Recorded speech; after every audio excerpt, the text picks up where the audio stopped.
बिस्मिल्लाहिर्रहमानिर्रहीम। मैं Mohammad Bilal Asghar, head of department mathematics, spire group of colleges Jang campus से। प्यारे बच्चों, आपके साथ मुखातिब हूँ। बच्चे, आज मैं जिस मौजू पे आपसे बात करूंगा वो फर्स्ट ईयर मैथमेटिक्स के पेपर के बारे में है कि आपके पेपर की डिस्ट्रीब्यूशन कैसे की गई है और पेपर जो है वो कितने मार्क्स का आता है, हाँ, उसके में टाइम लिमिट कितनी होती है, वो सारी चीजों के बारे में आपको गाइड करूंगा।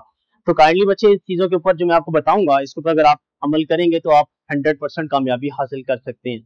फर्स्ट ऑफ ऑल बेटा, आपका जो टोटल मार्क्स है पेपर की डिस्ट्रीब्यूशन के, वो 100 मार्क्स है। 100 मार्क्स का पेपर आएगा जिसको आपने 3 घंटे के अंदर सॉल्व करना है। बेटा, जो इस सारी दो चीजों के बारे में मैं आपको आपसे बेसिक 4 पॉइंट डिस्कस करूंगा। सबसे पहले आपके पेपर की स्कीम है, फिर आपके पास एसएलओस क्या होते हैं, सेकंड थर्ड चीज आपके पास पेपर की प्रेजेंटेशन कैसी होनी चाहिए, और फोर्थ वन आपकी जो कॉमन मिस्टेक्स आप लोग करते हैं वो मिस्टेक्स कौन कौन सी हैं जिनके ऊपर अगर आप अमल करें तो आप अपने पेपर को अच्छे से अच्छे आसान तरीके से सॉल्व कर सकते हैं। सबसे पहले बेटा आपकी स्कीम के बारे में बात करूंगा। फर्स्ट पॉइंट मेरा स्कीम के बारे में। पेपर को बेटा आपने 2 पार्ट्स में डिवाइड कर दिया गया है, जिसका पहला पार्ट आपका ऑब्जेक्टिव पार्ट है जबकि सेकंड पार्ट उसका सब्जेक्टिव पार्ट है। बेटा, ऑब्जेक्टिव पार्ट के अंदर आपके टोटल जो एमसीक्यूज हैं, जिसके आपके 4 ऑप्शन दिए होंगे, उन 4 ऑप्शन में से आपने बेस्ट ऑप्शन को चूज करना है। उससे बेटा आपके टोटल बुक के जो चैप्टर हैं वो 14 चैप्टर हैं। हर चैप्टर में से डिफरेंट एमसीक्यूज आपको दिए जाएंगे, उनकी डिटेल मैंने आपके सामने लिख दी है। चैप्टर 1 से 1 एमसीक्यूज आएगा, सेकंड से भी 1, थर्ड से 2, 4 से 2, 5 से 1, 6 से 2, 7 से 2, 8 से 2, 9 से 1, 10 से 1, 11 से 1, 12 से 2 और 13 से 1, 14 से भी 1। आपके टोटल एमसीक्यूज बेटा 20 होंगे, जिसको आपने 30 मिनट्स के टाइम के अंदर, इसको बेटा आपने 30 मिनट के अंदर सॉल्व आउट करना है। ये बेटा पेपर आपको पहले मिल जाएगा और आपने फर्स्ट 30 मिनट्स के अंदर इसको सॉल्व करके अपना जो एमसीक्यूज पेपर है वो रिटर्न करना है। और इसमें बेटा सबसे मेन चीज मैं आपको बता दूं कि जो आपका एमसीक्यूज पेपर रिटर्न जब आपने करना है उसके ऊपर काइंडली कोई मार्क वगैरह मत लगाइएगा, वो आपने आपसे ले लिया जाएगा। आपको जो आपकी क्वेश्चन पेपर मिलेगा उसकी फर्स्ट जिसके ऊपर आप नाम लिखेंगे उसकी बैक साइड के ऊपर बबल्स बने होंगे, उसमें 20 बबल्स होंगे। वो 20 के 20 को आपने बड़े अच्छे तरीके से फिल्ड आउट करना है। मेरा मशवरा है कि वहां पे पॉइंटर या मार्कर वगैरह को अच्छे तरीके से आप फिल्ड कीजिएगा, उसमें कोई चीज कमी पेशी नहीं रहनी चाहिए। और बेटा इसमें सबसे मेन चीज, उसमें A B C D options को अच्छे तरीके से देखिएगा। जो आपको अच्छा उसका बेस्ट ऑप्शन लगता है वो आपने अच्छे तरीके से उसको चूज करना है। बेटा इसमें एमसीक्यूज अटेम्प्ट करते हुए मैं आपको एक मखसूस और अच्छी बात और बताऊंगा, वो ये है कि जैसे आप कोई एमसीक्यूज आपके सामने आया, अगर वो डेफिनेशन है या कोई ऐसी थ्योरेटिकल चीज है जो आपने पढ़ी हुई है, आपको पता है उसके बारे में, आप उसका जो बेस्ट आंसर है उसको आप अच्छे तरीके से अप्रोच कर सकते हैं। लेकिन कोई क्वेश्चन ऐसा आता है जिसके बारे में आप डाउटफुल हैं या उसकी कैलकुलेशन करनी है, तो मस्ट है कि उसकी कैलकुलेशन लाजमी करें। लेकिन उसके अलावा अगर कुछ क्वेश्चन ऐसा आता है जिसको आप सॉल्व करने के बावजूद भी आपका रिजल्ट वो नहीं आ रहा, तो काइंडली उसमें आप ऑप्शंस वो वाले देखें जो उसके ऑप्शंस नहीं बन सकते। जो नहीं बन सकते उनको आप निकाल दें, जो उसके बाकी रिमेनिंग ऑप्शंस होंगे उसमें से बेस्ट ऑप्शन जो आपको लगता है वो चूज कर ले। और आपका ये मेथड का लगाने के बाद मैक्सिमम चांसेस होंगे कि आपका क्वेश्चन ठीक हो जाएगा।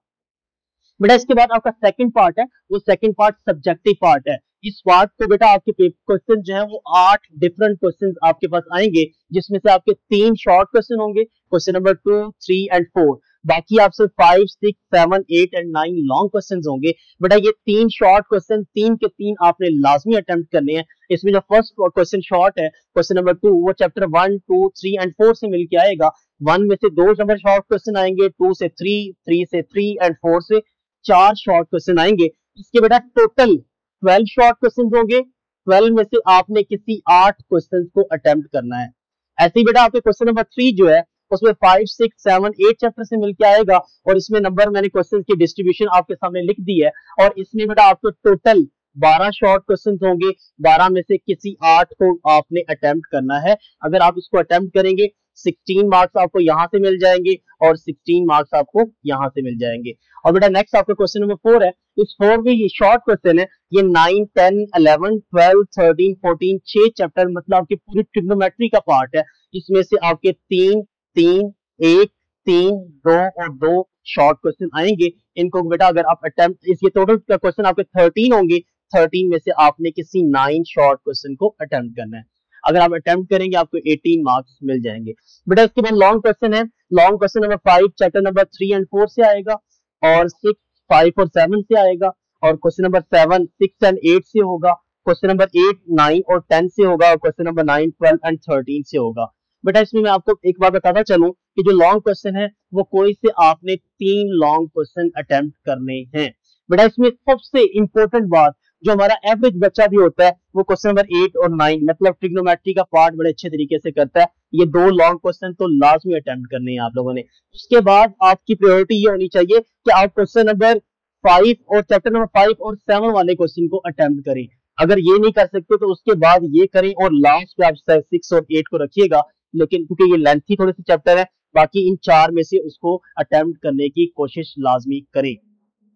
अगर बेटा आप ट्रिग्नोमेट्री का पार्ट पूरे का पूरा अच्छे तरीके से तैयार करते हैं तो आपके देखिए 9 शॉर्ट क्वेश्चन और 2 लॉन्ग क्वेश्चन तो सिर्फ 6 चैप्टर से अटेम्प्ट होते हैं, जो कि आपके पेपर का तकरीबन 45% पेपर बनता है।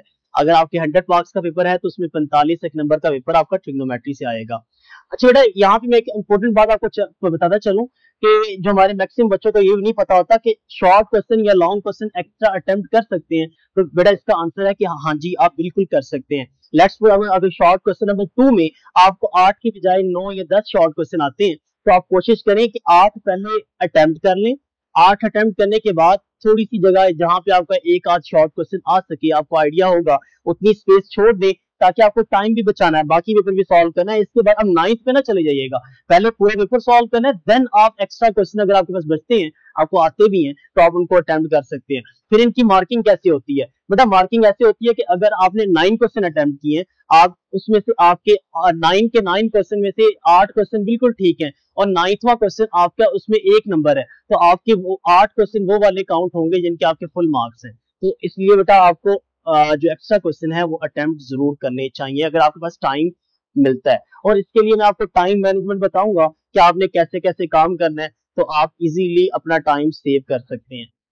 बेटा नेक्स्ट चीज है आपके पेपर का एसएलओ बेस्ड। एसएलओ बेसिकली क्या है? ये बेटा 2022 से ऑनवर्ड आपके जो पेपर हैं वो एसएलओ बेस्ड आएंगे।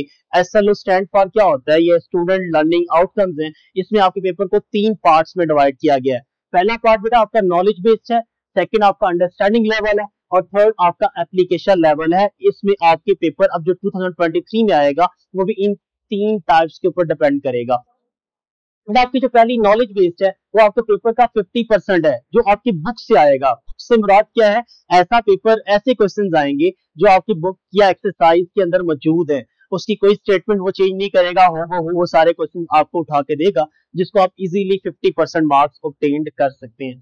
बेटा सेकंड चीज है अंडरस्टैंडिंग लेवल। अंडरस्टैंडिंग लेवल बेटा आपके पेपर का 35% होगा। इसके अंदर आपके शॉर्ट क्वेश्चन, डेफिनेशन, इसके अलावा टेक बीट में से कोई चीज, या इसके अलावा आपके पास जो है वो स्टेटमेंट कोई ना कोई चेंज करके आपको दे देगा और वो उसके अंदर आपने उसको सॉल्व करना है। जैसे आप देखिए 9 चैप्टर के अंदर है, 9.1 के अंदर ही वो what is a circular measure of a watch at 3 o'clock। अब वो 3 o'clock की जगह 5 o'clock कर दे, आपको करना आना चाहिए। अगर वो थोड़ी बहुत स्टेटमेंट चेंज करता है तो आप उसको अंडरस्टैंड करें, अंडरस्टैंड करके उसको सॉल्व आउट कर सकते हैं। ऐसे चैप्टर 7 से वो क्वेश्चन आपसे पूछ सकता है कि प्रोबेबिलिटी की जो रेंज है वो क्या होती है, अगर प्रोबेबिलिटी किसी इवेंट की 0 हो तो क्या होता है, अगर प्रोबेबिलिटी किसी इवेंट की 1 हो तो क्या होगा। तो आपको इसके बारे में सारा आइडिया होना चाहिए। अगर आपने वो टॉपिक्स पढ़े हुए हैं, उसकी थ्योरी सारी आपको आती है, तो आप अंडरस्टैंडिंग लेवल इजीली अटेम्प्ट कर सकते हैं।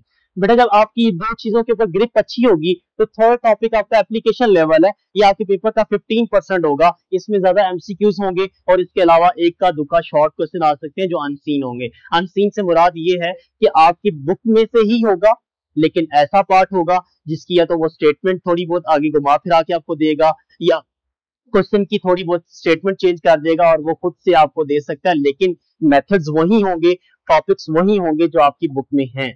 बेटा इन 3 चीजों के ऊपर अगर आप अमल करेंगे, आप 100% मार्क्स, 100/100 मार्क्स ले सकते हैं। मैथमेटिक्स एक ऐसा सब्जेक्ट है जिसमें आप फुल मार्क्स लेना आपके लिए मुश्किल नहीं है, लेकिन शर्त यह है कि इन तीनों चीजों के ऊपर और अपनी स्कीम के ऊपर काम करें।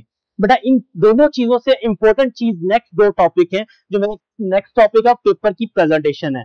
पेपर की प्रेजेंटेशन से मुराद यह है कि पेपर अगर आप जितना नीट एंड क्लीन करेंगे, एग्जामिनर के लिए चेक करना उतना आसान होगा, वो आपकी मार्किंग भी अच्छे तरीके से करेगा। उसमें बेटा मैं 6 बातें आपसे डिस्कस करूंगा। सबसे पहली बात उसमें क्या है, पेपर प्रेजेंटेशन के अंदर आपके पेपर की प्रैक्टिस है। मैथमेटिक्स एक ऐसी चीज है जिसके अंदर आप जितनी प्रैक्टिस कर लेंगे उतनी आपके लिए ज्यादा आसानी होगी। इसमें काबिल से काबिल बच्चा अगर ये समझता है कि वो बगैर प्रैक्टिस किए पेपर दे देगा, अगर वो 100% वाला बच्चा भी है तो वो 60 to 65 के दरमियान फॉल करेगा। इसलिए बेहतर यही है कि आप प्रैक्टिस करके उसका पेपर दें, अच्छे से अच्छे तरीके से उसको अटेम्प्ट करें। सेकंड चीज है बेटा मार्जिन लाइन। बेटा मार्जिन लाइन से क्या मुराद है? आप मार्जिन लाइन से मुराद है कि आप पेपर की शीट के ऊपर जो लाइंस हैं उनको लाजमी ड्रा करें, वो चाहे एक साइड पे लगा लें या चाहे बहुत साइड पे लगा लें, आपकी चॉइस है। लेकिन मार्जिन लाइन ऐसे लगानी है कि बहुत ज्यादा स्पेस भी आपने नहीं छोड़नी। अच्छे तरीके से इन लाइंस को ड्रॉ करें और यूज इसके अंदर अपने जो स्केल है उसको यूज करें और उसके साथ लेड पेंसिल का इस्तेमाल करके आप मार्जिन लाइन को अच्छे तरीके से ड्रॉ कर सकते हैं। नेक्स्ट बेटा चीज है रफ पेज। बेटा अमूमन बच्चे क्या करते हैं कि जो रफ कैलकुलेशन है वो क्वेश्चन के साथ साथ करते रहते हैं, तो मैं इसके लिए इस चीज से अवॉइड करूंगा आपको। आप ऐसा करें कि at the last page of your sheet, sheet के लास्ट पेज के ऊपर आप एक पेज मुख्तस कर लें, उसके ऊपर आप सारी जितनी रफ कैलकुलेशंस हैं उसको सॉल्व आउट कर सकते हैं। आप जब रफ पेज अलग से यूज करेंगे, आप एक क्वेश्चन पेपर आपकी जो शीट है वो सारी की सारी नीट एंड क्लीन हो जाएगी। जब नीट एंड क्लीन होगी एग्जामिनर के लिए चेक करना इंतहाई आसान हो जाएगा। नेक्स्ट बेटा क्वेश्चन नंबर एंड सब क्वेश्चन नंबर। सबसे ज्यादा प्रॉब्लम बेटा इसके अंदर आती है बच्चों को। बेटा इसमें मैं खास चीज आपको गाइड करूंगा कि अगर नेक्स्ट क्वेश्चन नंबर 5 है, लॉन्ग क्वेश्चन है, आप इसको अटेम्प्ट करते हैं, आप बच्चे क्या करते हैं क्वेश्चन 5 लिखते हैं, इसके नीचे स्टार्ट कर देते हैं, ना ए पार्ट का पता है ना बी पार्ट का पता है, तो काइंडली इसमें जो पार्ट आप अटेम्प्ट कर रहे हैं पार्ट ए या पार्ट बी उसको लाजमी मेंशन करें। जब वो मेंशन करेंगे एग्जामिनर के लिए चेक करना आसानी होगी, जब आसानी होगी वो आपके लिए भी आसानियां पैदा करेगा। नेक्स्ट बेटा चीज है answer in your question form. जब आपने आंसर लिखना है, जो भी आंसर है, लेट्स सपोज अगर आपके क्वेश्चन के अंदर आता है कि z प्लस z कॉन्जुगेट इसका square is a real number, let's suppose ये क्वेश्चन आता है, तो आप क्या करेंगे? अगर रियल नंबर आता है तो इसकी मैथमेटिकल कैलकुलेशन करेंगे। z आप अगर a प्लस बी आयोटा लेते हैं और z conjugate a minus B iota लेते हैं, जब इसको ऐड करेंगे स्क्वायर लेने के बाद, तब आपके पास रिजल्ट आएगा, वो वाकई एक रियल नंबर होगा। लेकिन आपने उसका क्वेश्चन भी उसकी आंसर की ही फॉर्म में, क्वेश्चन की ही फॉर्म में देना है कि इसको एडिशन जो है वो भी रियल नंबर आती है वाकई। नेक्स्ट बेटा चीज है कि ग्राफ, लेबलिंग एंड डायग्राम्स। बेटा आपने लाजमी ट्रिग्नोमेट्री के अंदर 9th चैप्टर में या 12th चैप्टर के अंदर जितनी डायग्राम्स ड्रॉ होती हैं लाजमी आपने ड्रॉ करनी है, और चैप्टर नंबर 5 के अंदर या जिसमें जो चीजें आपकी बन रही हैं उसमें आप लोगों ने सारी चीजों के अंदर ग्राफ जहाँ ड्रॉ होता है ग्राफ ड्रॉ करना है। और लेबलिंग का मतलब ये है कि अगर आप एक ट्रायंगल बनाते हैं उसके नेम्स लाजमी राइट करने हैं, वो कहाँ कहाँ बन रही हैं। और इसमें बेहतर तरीका यही है कि अगर आप ट्रायंगल को ड्रॉ करें उसके जो वर्टिसेस कॉर्नर हैं उसको देख लें वो किस किस क्वाड्रेंट में हो, वहां जाके ड्रॉ करें, आपकी पिक्चर अच्छे से अच्छी तरीके से बनेगी। उसके बेटा नेक्स्ट चीज जो लास्ट मेरा पॉइंट है वो कॉमन मिस्टेक्स के बारे में है। कॉमन मिस्टेक्स में बेटा मैं आपसे उसकी 6 चीजें आपसे डिस्कस करूंगा। पहली उसमें चीज है कॉपिंग इनकरेक्ट डाटा। सबसे मेन चीज ये वाली है, बच्चे क्या करते हैं क्वेश्चन पेपर आता है उसमें से क्वेश्चन को रीड करते हैं और रीड केयरफुली नहीं करते, जिसकी वजह से उसमें मैक्सिमम मिस्टेक्स वो कर सकते हैं। तो आपने क्वेश्चन अगर लेट्स सपोज आपको दिया हुआ है लीनियर इक्वेशन 3x + 5y = 0, तो आप बच्चे ऐसा क्या कर सकते हैं 3x + 15y इसको लिख देंगे या 15y लिखेंगे तो उसका क्वेश्चन वो रॉन्ग हो सकता है, उसकी सारी के सारी जितनी भी चीजें रिजल्ट्स आएंगे वो रॉन्ग होंगे। इसलिए आपने जो कॉपी डाटा को कॉपी करना है क्वेश्चन पेपर से वो बेटा करेक्टली करना है, देख के करना है उसमें। सेकंड चीज है बेटा मेंटल कैलकुलेशन। बेटा मैं इस चीज से आपको अवॉइड करूंगा, अगर आप कैलकुलेटर्स वगैरह अलाउड हैं तो बेटा आप कोशिश करें कि जितनी भी कैलकुलेशंस आप करेंगे कैलकुलेटर के ऊपर करें, क्योंकि आपकी छोटी से छोटी मिस्टेक आपके पूरे के पूरे क्वेश्चन को रॉन्ग करवा सकती है। तो इसलिए मैं इस चीज से अवॉइड करूंगा। अगर आपकी बड़ी कैलकुलेशंस हैं उसको आप जुबानी ना करें बल्कि कैलकुलेटर का यूज कर लें। नेक्स्ट बेटा यूज ऑफ रॉन्ग यूनिट्स। इसमें बेटा आपके जितने भी यूनिट्स हैं, लेट्स सपोज आपके 9th चैप्टर में L = r थीटा वाला क्वेश्चन करते हैं, अगर आपको लेंथ सेंटीमीटर में दिया हुआ है तो रेडियस भी उसका सेंटीमीटर में आएगा, तो लाजमी उसका यूनिट्स भी आपने लाजमी मेंशन करने हैं। इसके बाद नेक्स्ट है टाइम मैनेजमेंट। बेटा टाइम मैनेजमेंट वाला टॉपिक मैंने यहाँ पे ड्रॉप किया था, आपके 30 मिनट्स के अंदर आपने इसको सॉल्व करना है, बाकी ये वाला पोर्शन आपका 2 घंटे 30 मिनट का है। इसमें बेटा मैं आपको बताऊंगा ये शॉर्ट क्वेश्चन है, इसमें हर शॉर्ट क्वेश्चन को बेटा आप 25-25 मिनट दें, 25, 25 एंड 25, ये आपको टोटल मिला के 75 मिनट्स बनेंगे। इस 75 मिनट्स के अंदर आप क्या कर सकते हैं अपने पूरे शॉर्ट क्वेश्चन को अटेम्प्ट कर सकते हैं, जो कि 1 घंटा 15 मिनट बनता है। इसके बेटा बाद आपके लॉन्ग क्वेश्चन आपने कोई से 3 अटेम्प्ट करने हैं और आपके हर लॉन्ग क्वेश्चन के 10 मार्क्स हैं, टोटल 30 मार्क्स बनेंगे। और बेटा इसमें जो आपने टाइम देना है हर क्वेश्चन को आपने 20 मिनट्स ईच देने हैं, मतलब एक पार्ट को 10 मिनट्स, और उसमें आप बेटा इजीली, और इसमें आप इजीली कर सकते हैं, मैक्सिमम टाइम बता रहा हूं मैं आपको, तो 60 मिनट्स के अंदर आपने ये पोर्शन अपना अटेम्प्ट करना है। अब बेटा आप पूछेंगे कि इसमें 15 मिनट्स अगर आप देखें तो 2 आवर्स 70 मिनट्स, 15 मिनट्स का आपने कंज्यूम करने हैं। बेटा पेपर दे के वापस नहीं चले जाना, बल्कि 15 मिनट्स के बारे में आपको गाइड करूंगा कि आप वो क्या कर सकते हैं। उसके बेटा नेक्स्ट है आपकी राइटिंग स्किल्स।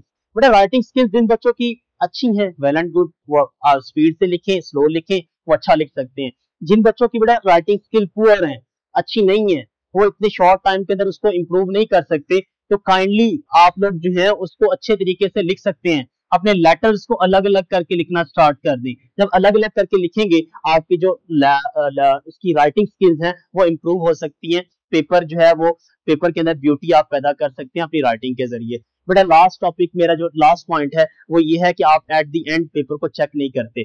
अगर आप पेपर को चेक नहीं करते, उसके अंदर जो मिस्टेक्स जो आपके एग्जामिनर ने आपने की निकालनी है, अगर आप चेक करेंगे तो वो मिस्टेक आप खुद निकाल सकते हैं। बेटा ये लास्ट पॉइंट जो है वो, इसमें आपने 15 मिनट्स ड्रॉप किए थे, छोड़े थे, उस 15 मिनट के अंदर अपने पेपर को 2 से 3 दफा रिव्यू करें, और इसके साथ साथ आप जो एक्स्ट्रा क्वेश्चन अटेम्प्ट करना चाहते हैं उनको भी अटेम्प्ट करें। लेकिन मैं सबसे अच्छा मशवरा ये दूंगा आपको कि अपने पेपर को लाजमी बार बार अटेम्प्ट करें जब तक आपके पास टाइम है। अगर आप उसको उसमें से मिस्टेक्स निकाल सकते हैं, 2-4 मिस्टेक्स भी निकाल दी, तो आपके जो मार्क्स आपके एग्जामिनर ने डिडक्ट करने थे, आप वो खुद उसमें से अपनी जो इम्प्रूवमेंट है वो पैदा कर सकते हैं। तो बेटा इन सारी चीजों के ऊपर आपने अमल करना है, अमल करेंगे तो आप 100% मार्क्स ऑब्टेन कर सकते हैं। अल्लाह ताला आप सबका हामी नासिर हो। अल्लाह हाफिज।